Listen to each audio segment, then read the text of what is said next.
Hi, and thank you. It's a pleasure to be with you here today. I'll share some of our thinking and research. As you heard, I spent many years building and growing McKinsey's software practice, but actually over the last several years, I spent more and more time with companies across industries. So banks, industrial companies, medtech, you name it. And these companies wanted to understand, how do they put software at the core of their business? How do they act like a software company? What does it mean to do that? And so we ended up building a practice around that. And this reflects a much broader shift, right? This reflects a shift in the role of software, which has really gone from back office IT to more and more a core source of differentiation for companies, or in some cases, actually a business unto itself. And you see this as well in some of our research. So when we go and survey business leaders, what we find is that actually half of all businesses and 70% of top economic performers are looking to use software to differentiate from their competitors. That is a pretty amazing number when you think about it. And this has increased dramatically over the past several years. I mean, just the idea that half of all of the companies want to use software as a core source of differentiation it's quite remarkable. But as we'll talk about, wanting to do it and pulling it off are two different things, and it's not necessarily easy. Underlying this, of course, are a few major drivers, right? One is the increased digitization of products and services. Also, the shift in value that we see across many industries, with value migrating to software. So as one example, if you look at large industrial players, and we just did this research actually just a couple months ago, large industrial players now, 40% of them have more than $500 million in software revenue. Which is an astonishing number. That was just an aspiration a few years ago. And then the third factor is that this has become somewhat easier, right? It's much more possible to more efficiently build software, right? With better tools and platforms, and increasingly with the impact of AI on the software development process as well. And, there's also, there's also a number of reasons why companies are trying to do this, right? If you look at, what makes companies have this aspiration, it's pretty clear, right? One, companies that build real software capability are significantly more highly valued by investors. So you can see some of the statistics here. Secondly, they grow faster and have higher margins. And thirdly, they sort of fundamentally launch products on time and with fewer issues. So those are major drivers of business value that are, causing so many leaders to set this aspiration. But as I mentioned, this is really not easy. And there are many who struggle along the way. In fact, I would say most of the companies that I see are somewhere along this journey making progress. But, I am often asked, okay, who is the shining example of a company that has, done this incredibly successfully? And the reality is there are very, very few, major success stories that have gone all the way through this. Most are journeys in progress, I would say. And so what do they struggle with? First, oftentimes there is a lack of clarity on strategy. So I'll go in and talk to a senior leadership team, and ask them, okay, so that's great. You want to become a software-driven business. So why? What are you shooting to accomplish, really? And one person will say, we're doing this to build a new business line and make money. Another person will say, we're doing this to differentiate our core offerings. And another person will say, well, we're just doing this to keep up with the competitive set. And so, look, all of those may be valid aspirations, but they have radically different implications for how you invest, how much you invest. And oftentimes we find companies are setting a financial aspiration that looks like they're trying to build a new line of business and investing as though they're just trying to keep up with others. So that lack of clarity on strategy has real implications. It's the second place people often struggle is around the leadership to really pull this off. If you look actually at the largest predictor of success in becoming a software-driven business is actually the tech savviness of the management teams. And we went and looked at a huge number of companies, and interestingly, by far the biggest indicator of success was how tech savvy their senior leadership team was. But often one that is overlooked, I would say. You also, in many cases, have to go through an element of cultural transformation on this journey as well. And many companies struggle to get that right, both at the macro level and, as we'll talk about, at the micro level as well. You have to change how individual Scrum teams operate and build new disciplines and capabilities. And I will say also, for those, it is a subset of these companies that are trying to actually directly monetize software. But for those who are, the other thing that I often hear is companies saying, well, we've actually made progress in building the offerings, but we end up just giving it all away. Right? Companies often struggle to articulate and capture the value from software that they're creating, which is a challenge. And it speaks to, how do you actually put this in front of customers in a way that is compelling? And so what does it take to get this right? There are 6 areas that we distilled, and I'm not going to talk through all of them in detail today, but we'll sort of cover some of the highlights. First, you need to have a part of the company that operates like a software business, right? So that has, dynamic teams with tight collaboration between product management, engineering, marketing, et cetera. So really establish a product and platform operating model. Secondly, right, a lot of people go down this journey and they say, okay, I want to build software. I'm going to go hire software engineers. So obviously that's important and absolutely necessary. But I think what's often overlooked is the incredible importance of product management as well, right? So bringing the right customer or user-driven perspective into what you're building is incredibly important, and having that right collaboration model to make smart choices about where you invest. Thirdly, companies really need to think about their role in the ecosystem. How do they get leverage from the broader software and technology ecosystem around them? And then also, obviously, there is an incredibly important piece here around how do you set highly productive engineering practices? How do you set up flexible engineering teams that are leveraging existing platforms and tools to be able to operate more autonomously?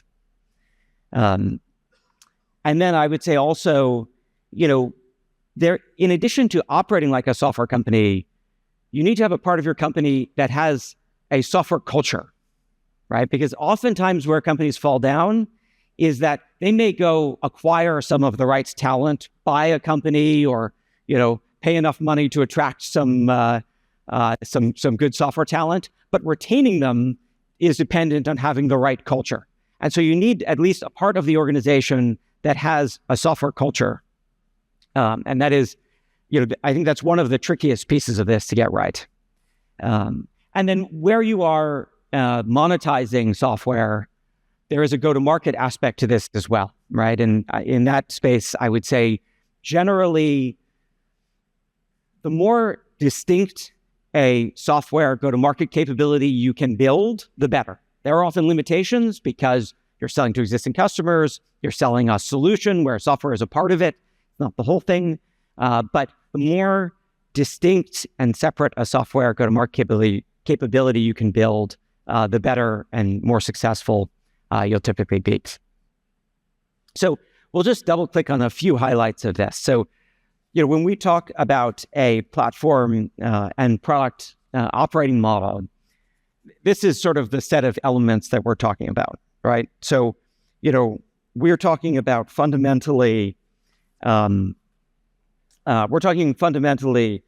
having, dedicated, persistent product teams, right? So if this is projects, you're already on the wrong path. Hopefully that one is obvious. Dynamic resource management, right? So this is, you need to plan on shorter cycles, shift investment and capacity, reallocate more dynamically. The way, if you look at software companies, usually they're doing that on a quarterly basis, right? Versus traditional companies are usually on an annual planning cycle, just to make it very concrete. Obviously, embracing modern product and engineering practices is essential. That includes, tools, but it also really gets down to how you operate at the Scrum team level. And also enabling those teams to have as much autonomy and flexibility as possible with great tools, platforms around them that make that possible.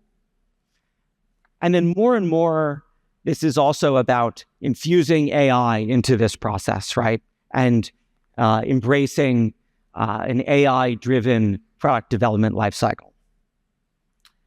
We did some research a few years ago where we looked at about 400 companies and we said, okay, what separates the ones that are successfully driving growth with a software-driven strategy versus those that are not? And these are companies across many, many industries, right? Not software companies, but, banks, industrials, healthcare, you name it.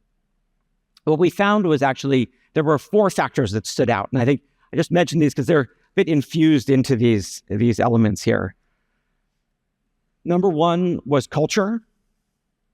Number 2 was product management. Number 3 was tooling. And number 4 was talent. Those were the 4 things that stood out of about 50 factors that we looked at. And it's interesting, actually, the ones that didn't matter. So as an example, like, the quality and consistency of agile practices didn't show up as a significant factor. It mattered up to a point. If you didn't have it at all, okay, that's a problem. But being amazing at it really didn't drive better performance. And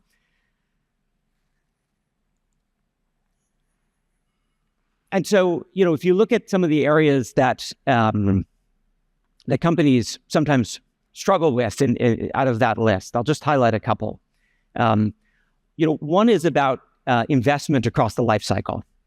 So we compared investment levels across the life cycle of software at software companies versus non-software companies. And what's interesting is we found that non-software companies dramatically underinvest early in the life cycle and overinvest late in the life cycle. So, oftentimes we get this question of, like, I've been at this for a while and, I'm not getting where I wanted to get to. I'm not seeing success yet. And then you go and you dig into what is actually the investment level underlying these efforts. And you find that actually the company has been investing only a fraction of what's likely required.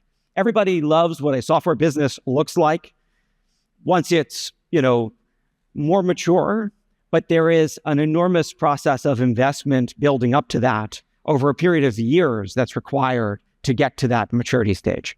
And I think companies often miss that on this journey. The other place where companies often struggle is around product management, right? And as I talked about, this is one of the top factors that correlates with long-term success here. And so when we talk about product management, we're talking about this set of skills and capabilities. The role of the product manager is incredibly important in this process to make smarter choices about what actually gets built, right? So, how do you bring the voice of the user and the customer into the process, working dynamically with engineering to make smarter trade-offs about what to build and how. Getting that balance right and that dynamic teaming right is a lot of the magic, right? If you look at great software companies, I will say, if you go talk to 100 software companies, you will not find one that is happy with the state of their product management talent, right? I actually don't know any. The reason why is, this is an incredibly important, but also an incredibly difficult job. And if you think that you've got it nailed, I would humbly say you're probably doing it wrong. We do some assessments of product management capability, and we compared software natives versus non-software natives on product management capability. And you can see that there's a meaningful gap on many dimensions. Interestingly, including some of the sort of foundational technical skills. Increasingly in the software world, product managers are more and more technical. That's been a trend over the past several years, which enables them to make smarter choices with hand in hand with engineering, but also in other areas, including areas like really thinking through consumability of the services. Right, that is often a major gap, and especially as you have weaker product management capability. But building deeper product management capability is an incredibly important element of this. Another one is around leveraging the ecosystem, right? This isn't just about, what you do alone, but how you benefit from the broader technology environment around you. Obviously, the one that we've all been seeing enormously over the past little while here is the explosion of Gen AI tools to assist in this process. This is just a little bit of a map of some of the launches that we've seen. But underlying that, are a few core elements of the ecosystem that we see successful companies embracing. Right, this includes leveraging open source more and more, and also leveraging platforms, whether those are low-code, no-code tools or other tools to enable you to consume services more easily, can have a dramatic impact on the productivity of your engineering teams. But of course, as the hockey stick chart we saw a second ago indicates, there's no question that the thing taking the oxygen right now is using Gen AI in this process. And we see a shift happening here, right? What everyone is talking about, has been talking about, is really around AI-assisted coding, right? So, roll out Copilot to your organization. And what we see actually is, if you just go and roll out Copilot or similar tools to the organization, usually actually you see almost no productivity benefit from doing that, somewhere between 0 and 5%. Oftentimes, actually, when you go talk to CTOs and ask them what productivity benefit they're seeing, they actually can't tell you because they're not measuring anything. But if they are measuring something, that benefit is usually, quite modest from just rolling this out. Those who are seeing more success, there are a few markers, and maybe we'll get into this a little more in the chat in a few minutes, but but one piece of that is really a shift in mindset from AI-assisted coding to really thinking about AI across the entire product development lifecycle, right? So we see AI infused more and more, not just in some pieces of writing code, but across how software is built all the way, from inception, from developing, ideas and understanding requirements, to developing user stories, to actually going and starting to, build this out, creating test cases, et cetera. And increasingly, we see companies that are able to use AI through that entire process, right? And see this changing not just the coding process, but changing how the entire team operates. So you can actually build with much smaller teams, much more efficiently. And even where there are some skill gaps, you can start to fill some of those skill gaps as well. And of course, this is going to have an impact on talent as well. We see a shift in the market with AI to have smaller teams. So, you're going to have smaller Scrum teams that are able to accomplish more, right? Because they're dramatically more productive. You can leverage agents as team members in that process, right? We're actually starting to do this in some of our engagements at McKinsey as well, leverage agents as team members in places. It's quite powerful. Those teams are also playing broader roles in many cases because they're able to lean on AI to fill a broader set of capabilities. And then we often see this structure shift to have what we talk about as like a diamond structure. So, more senior level engineers and leaders in those teams. Because a lot of this process goes from doing to reviewing. And in that process, that's a very fundamental shift. And finally, we see these teams becoming more and more global, right? We've seen a huge uptick in interest in thinking through the global strategic workforce plans for organizations to enable this, right? So tapping talent from around the world more dynamically, shifting in many cases, not just engineering, but all elements of the product development process to global centers. So that's a little bit kind of where we see the talent picture going. And those pieces, enable companies to tap into more diverse talent pools.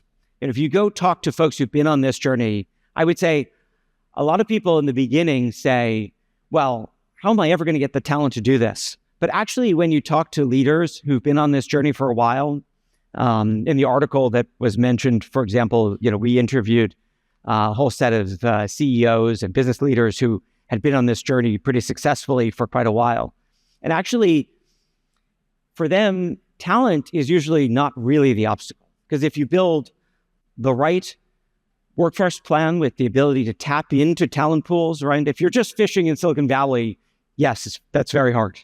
But if you're fishing in more diverse pools, if you have a clear culture and clarity on the value proposition to talent, to be able to attract people who are excited about the mission that you're on, then it becomes more and more possible to get the right talent in the organization.